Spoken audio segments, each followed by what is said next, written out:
Well, lyre is an instrument type that is many thousand years old, and you find it in many different places of the world. Up in the Germanic region, this was a very common string instrument in, for instance, Viking Age. This would be a version of this would be perhaps the most common string instrument at the time. It's basically a little harp, so you can pluck it like a harp, and but you can also, we know from sources that they used to also strum it and just stop the strings you don't want to resonate, so, and then you can make different chords.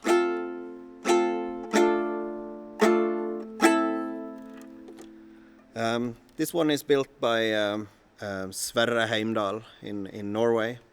He comes from the region of Norway where the original of this instrument was found. The original is from late 1500s, and can be seen in the museum outside Oslo on Bygdøy, the Folk Museum. This instrument is sort of my electric live version of a taglharpa or a johikko. It has different names. It's basically a bowed lyre, so you play it with a bow. It's basically the same instrument type as the regular lyre, but this one you use a bow. So it's one of the older Nordic bowed instrument, or the oldest. It's called taglharpa, and tagl, that means horsehair. So on this instrument you would normally have strings that are made of horsehair. But the thing with horsehair is that it's very unpractical in these type of situations where because they are very sensitive to heat changes or humidity in the air and so on. So for live, I I gave up on using those kind of strings with this setting with Wardruna, because it was just too stressful and not sounding so good. So this is basically viola strings that I use on this. This staff has also been here. It's stationary, but of course it's having a staff with deer toes or goat cloves. Is also a rhythm instrument where you just beat it to the ground or shake it. This one has been with us since the very first concert, so it's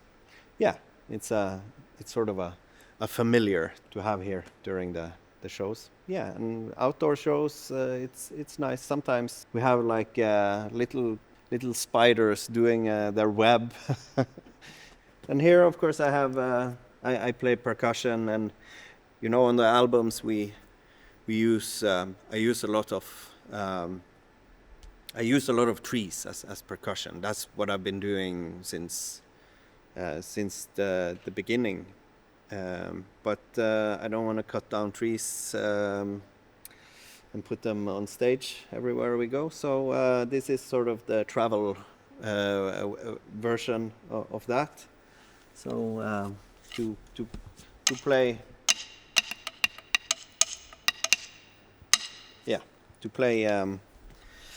some of these songs that requires the woodwork.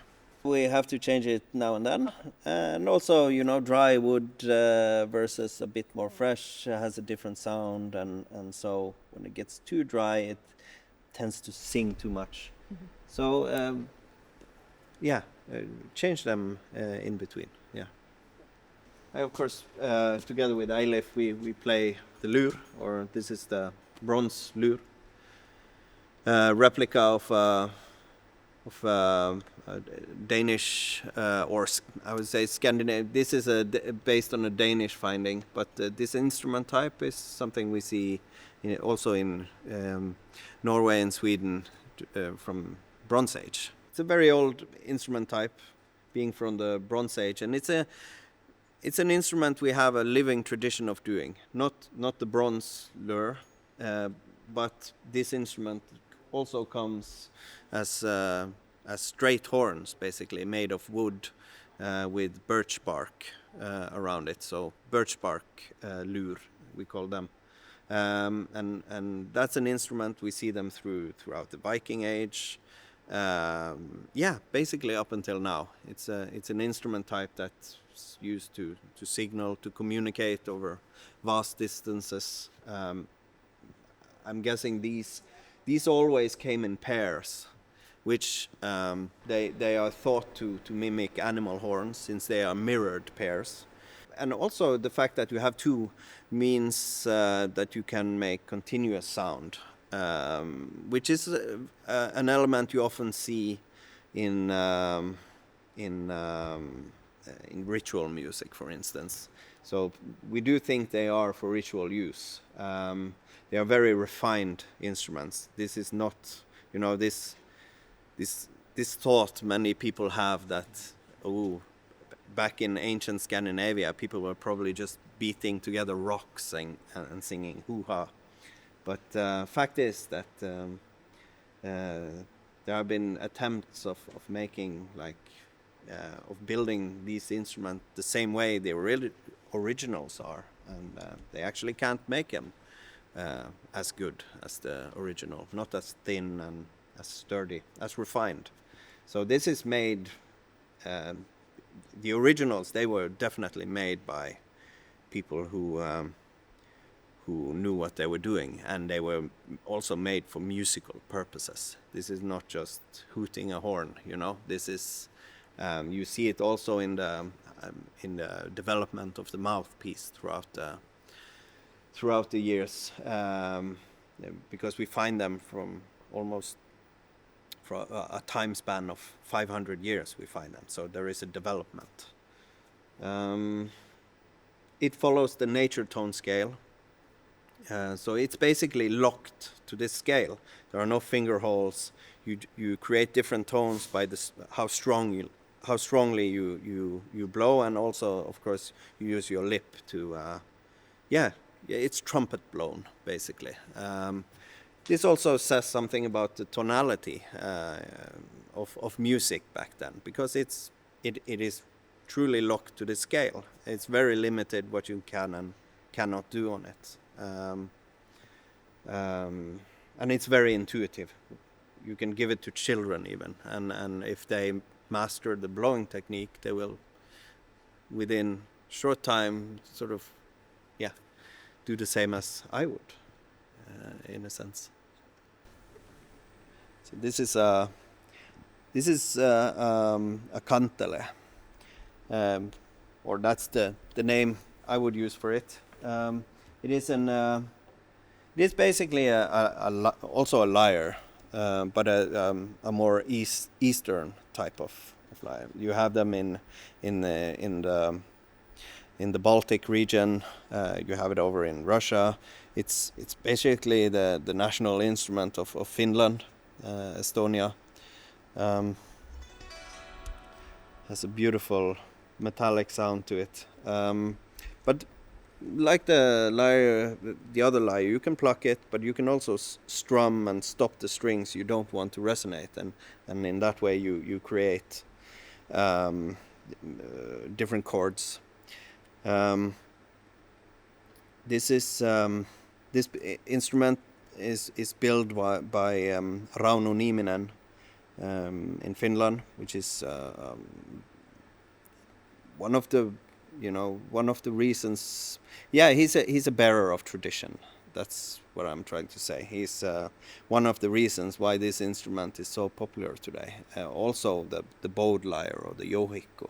He's one of the few voices that sort of kept that tradition alive back in the 70s, I believe. He sort of revive that whole. And is one of the most skilled builders who there is, and he teaches people. He writes books about making different Nordic instruments, and yeah, he's one of the tradition bearers of older Nordic instruments, basically. So it's an honor to have to own some of his instruments and also to have it on stage. This instrument is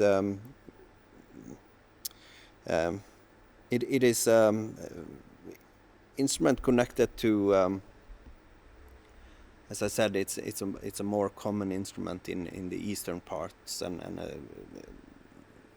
in traditions where also the bear is very central. So when I worked on the latest album Birna, this is sort of one of the instruments that I really wanted to use more for conceptual reasons.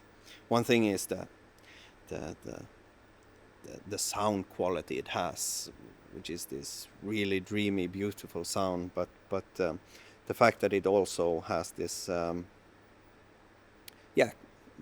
relevance to the theme from just this cultural relevance also makes it important, and it's very close to how we've always been working with Wardruna, where it is the theme itself that defines what instruments we use and what sounds we use and where we record and when we record, etc.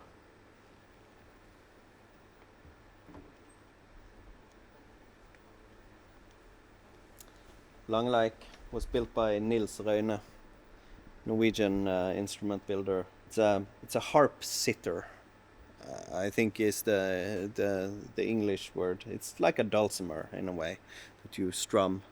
Very traditional Norwegian instrument, but you of course have different versions of it in other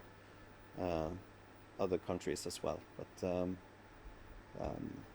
yeah, it's a very for traditional Norwegian folk music. It's a very central instrument.